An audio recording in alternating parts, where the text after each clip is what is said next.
Hey everyone, I'm Willie McBride, and with the San Pedro OCR coming up next week for the 49ers and the FXs, I thought it would be fun to take a look back at the Olympic Games from 2024 and do a little series on how the Olympics were won. And so today we're going to go through the Olympics, we're going to go through the tracking on the SailBoss platform to take a look at the tactics and strategy from those Olympic Games in Paris and take a look at what factors made the difference for the people who won at the game. So when we come in here to the leaderboards, there's a couple of things that right away pop out at me. The number one is that I've been looking at a lot of different fleets, a lot of different regattas recently, and the fleet at this event was so tight, it was crazy. It was way tighter than any other regatta that I've looked at. On average, the finish spread between the gold medal and finishing 10th in the fleet was only 2.7 places. And so that means that the difference in 10 spots was only less than 3 places of average finishing position. And to win the event, you had to average a 6.5. Top 3 performers on the first beat finished off of the podium. And that is a big difference from a lot of the events that we've looked at so far. You know, if we think about the Melges 15 Nationals, if we think about the J70 Nationals, if you were around that first top mark in a top spot, it was highly likely that you stayed there. But because the margins were so tight at the Olympics, what we see is that the top 3 performers on the first beat, and we'll go ahead and look at that here. So if we sort this by first beats, our top 3 performers are the Irish, the Uruguayans, and the Brits. And if we sort then by regatta finish, we see that all of them finished off of the podium. And that is a big difference from some of these other fleets that we've looked at recently. As far as passing boats on the first run made a big difference. And actually passing boats anytime after the first weather mark made a big difference at this regatta because it was so tight. What we see right now, we're looking at gains and losses on each leg of the course. And what's interesting to see here is that the top passers on average passed basically, if you could pass 2 boats after the first top mark on average, you were one of the top passers. You were one of the top 3 passers in the fleet. We're going to dig into that a little bit more in the future, but the biggest place to make those passes was on the first run. We see the Spanish and we see the Germans and we see the Polish. We're really good at passing boats relative to the fleet on that first run, and that made a big difference in the end in their overall results. And after the first lap, the deltas were tiny, but to win a gold, they had to be positive. So what we mean by that is if we look at the first run, this is where we see some bigger deltas. We see, Diego and Flo passing 1.7 boats on average on that first run. We see the Polish guys passing 2 boats on average on that first run. But once we get into the second beat and once we get into this last leg from the second windward mark to the finish, the numbers get really small. The deltas get really small. And if you could keep it positive, that was really what you were shooting for. You didn't want to have these negative values where you were losing boats on the second beat or on the run to the finish. And so let's dig into that a little bit more. I think that what we're going to start with is we're going to look at starts to start it off. And I think the story of the regatta from a starting standpoint is that the Irish just dominated. When we talked about how tight the margins were, well, the Irish did a great job of getting off the line and then an even better job of escaping from the line. So this start metric looks at your average rank 60 seconds after the gun goes off. And we can see that the Irish were winning by more than 2 points, which, like we said, was almost the spread between first place and 10th place at 60 seconds after the gun. And then 25% of the way into the beat, they're winning by even more. So they've done a really good job of escaping from the line. And then at the first beat, at the first weather mark on average, they are still leading, but then we start to do worse from there. So let's go ahead and we'll dig into that a little bit. And I want to go ahead and take a look at a couple of these races where the Irish got off the line really well. Here's one from race 3. And we'll go ahead and pull up this starting graphic. And what we're looking at here is we're looking at if we wanted to be in the top 10 by the windward mark, where would we start? And what we see here is this rainbow strip chart on the starting line is the thickness of this line shows you the density at that point in the line. So where we see thin strips here, this means that there were not that many boats in this section of the line at the gun. And where we see the thick strips, that means that there was more density. There were more boats on that part of the line. So we see a bulge in density down here at the boat end, a little bulge in the middle, and these kind of low density spots, maybe to leeward of the boat third and to windward of the pin third here. And what we see is that the Irish start kind of in the middle. So to windward a little bit of this blue line that says this is our ideal starting position. But if we slide this slider back and we say, actually, we want to be top 7 by the windward mark, which keep in mind, if you finished in the top 7 on average in this regatta, you won a gold medal. The only boat to do that was the Spanish team. And then we can pull this slider back and look at different parts of the race course. So if we wanted to be in the top 7 in the first 10% of the beat, the ideal spot to start was actually a little bit closer to the boat end. And that's interesting because we did have a tiny bit of pin favor, which to me says that the boats who started in this zone were actually just a little bit faster immediately off the line. If we drag it back closer to the start, really anywhere in the first part of the race, being down at this boat end was a good call. And then as we drag it up towards that top, we see the middle of the line was the place to be. And that's where the Irish start. They get this nice start where they're pretty punched on the fleet at the gun or just after the gun. And they do a really nice job of extending from there. So I think that shows you kind of what their good starts look like, what these plan A starts in race 3 and race 7 and race 9. That's kind of what those starts look like for them. And then we can look at, I think one of the things that really put them over the edge as far as this domination on the starting line goes is something like what we see in race 5 or race 6, where they actually are able to convert a plan B lane into a plan A lane very quickly off the line. So let's go ahead and look at the Irish here off the line. And we're going to put the trails on this lane indicator. And so what we see is that the boats with these green lines are in a plan A lane off the line. That means that they don't have bad air and they're able to sail their own groove. The boats with yellow lines are plan B off the line.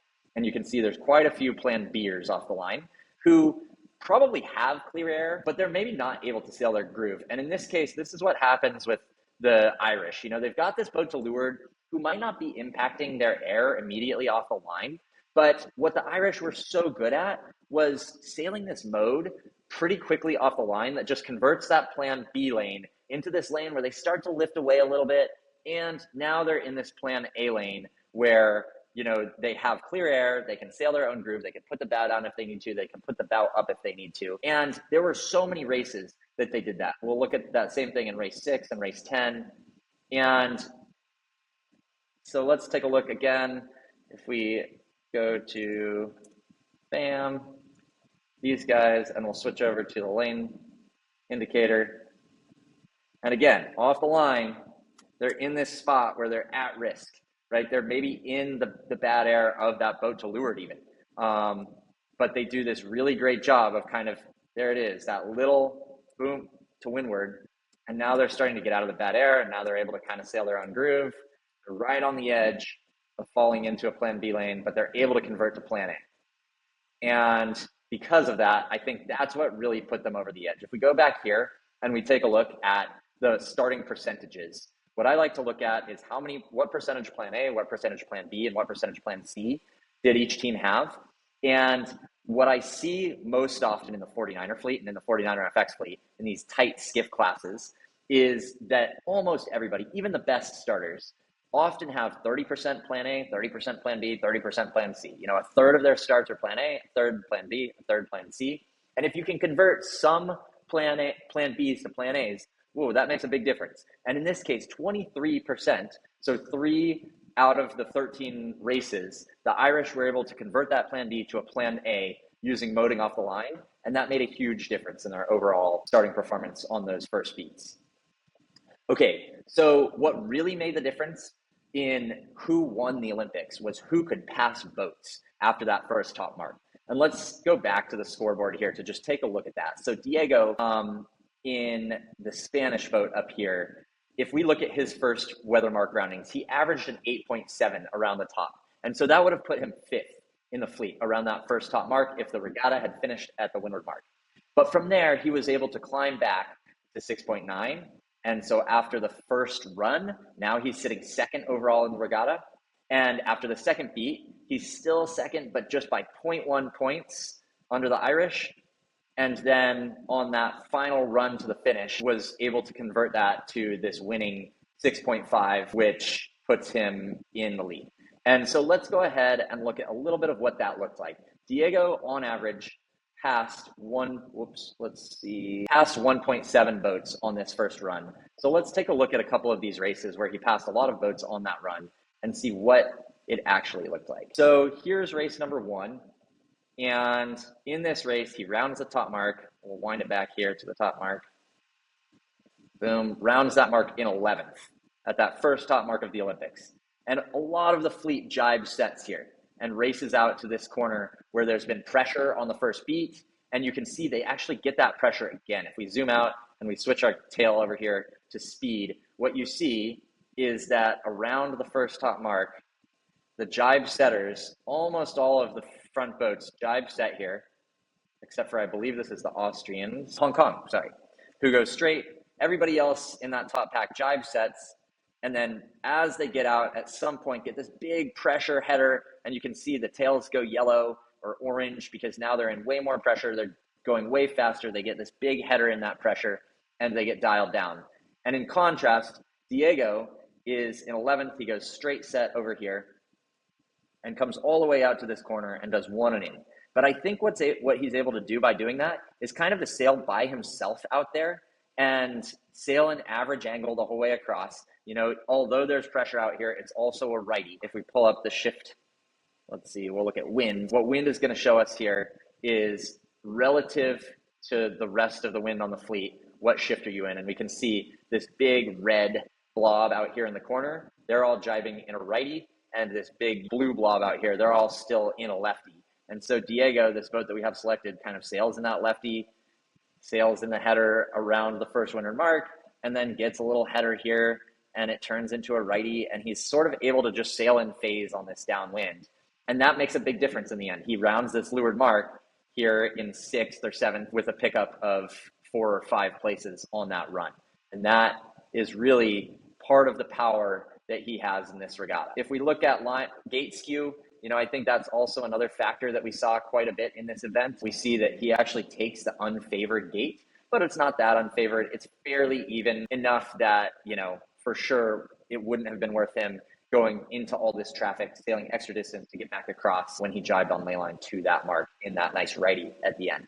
So let's go ahead and we'll back it up and we'll take a look at one more race where they pass a lot of boats. Race 4. And again, rounding the top mark in 9th, 10th, somewhere around there. And the straight set. And in the end, picking off these 2 boats who went for the jibe set, and this time rounding the favored gate. And so I think so much of that strength, so much of that 1.7 boats passed on the first downwind came from 2 things. For one, he always went to the side that paid, or almost always went to the side that paid. And so when you had the fleet doing these big splits and half the fleet goes left and half the fleet goes right, it was very rare that Diego was in the pack that went to the wrong side from a big picture standpoint. And then as we got down here to the bottom, he almost always rounded the favored gate. And so I think what I wanted to cover a little bit is some tricks for selecting the correct favored gate. So one trick for selecting the favored gate is that in a lot of regattas, this gate is set before you sail your first beat. And if you can have a compass heading on that and you know the wind angle that you think that it's square to, that can help you as you get out here to the corner and you're still really far from this gate. You'll know, are you lifted? Are you headed? Do you expect one side to be favored or not? If you're playing the day as an oscillating day where you see it going back and forth, even if you didn't get a compass heading, so often I think the move is to anticipate that the race committee has set the line square and ask the question, if the line is square, which side would I round based on the phase that I'm in as I'm picking my spot in? And my final tip is don't make the decision right away. Put yourself in a place where you can get farther down the course before you have to decide which gate am I committing to, and use the phase, use the shift to help you figure out which side to go to. So this is what I call the decision diamond. I've discussed this more in the videos on the J70 Nationals and the Melges 15 Nationals. But the short version of this is that this decision diamond falls in between the 70% of the way to leyline jibe mark and the near leyline for the far gate. And that happens whether you jibe set and are coming from over here, or you straight set and are coming from over here. And if you put yourself in this decision diamond, either gate mark is still within reach. You have not yet made your decision. You're not yet committed to going left turn or right turn, and you can still switch from one side or the other. But once you exit this decision diamond, you have to commit. Otherwise, you're at risk of getting pinwheeled. So anywhere in this diamond, you can still go to either gate, but once you exit, you need to know exactly which one you're going to. So if you can put yourself here and at that point say, am I lifted or am I headed? Take a look down at the gate and decide which one you think is favored. That's going to be your best shot at picking that favored gate mark. All right. And the final thing that I wanted to touch on is that after that first top mark, there was very little movement. So if we go here to the gains, again, we see, plus 0.2, plus 0.2, plus 0.2, plus 0.1, so many boats here who on average gained or lost less than 0.5 points on each of these beats. And so I think that in my mind, the takeaway here is that so often it's tempting on the second beat to say, oh, the race course is wide open, I could go anywhere. But my advice is on the second beat, on the second run, don't take too much leverage. Really think about this as an opportunity to play the tight game and make the high percentage bets. These are the legs where if you can pick off one, that makes a big difference. And if that means you can take low risk, low risk, low risk, and then you see your opening to go for a jump on the downwind or to take a little bite of leverage when you're really confident that you see pressure or that you see an opportunity in the wind shift, that's the time to do it. Don't make the big bets. Don't split and hope that it works out on the second beat, because that opens you up to the risk of losing a lot as well as gaining a lot. And what we know is that not that many people gain a lot. And, you don't want to put yourself in a spot where you're gambling on those second legs. So hopefully that's helpful. I just wanted to go through a couple quick little points that I thought were kind of fun, kind of interesting, very different looking at the 49er racing compared to a lot of the other classes that we've been looking at. I think that this week we're going to see some really tight racing in San Pedro because we have so many of the top boats, so many federations around the world sending their top one or two teams to this regatta. And so it's kind of like a big gold fleet. And I think we're going to see really tight racing here. So final 3 points, study tactics and strategy. If you can, dig into the tracks yourself. This is the best way to learn.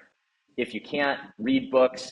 This is a link to my ebook on race course decision making, which covers a lot of the ideas and themes that we covered here. There's an audio book, there's an AI chatbot that you can ask questions about the book and the topics here. And I walk through a lot of these ideas that we just laid out. And my final piece of advice is do your homework with your team. Go through and come up with your own playbook of things like the decision diamond or how are you going to play these different scenarios. All right, hope that was helpful, and I will talk to you soon.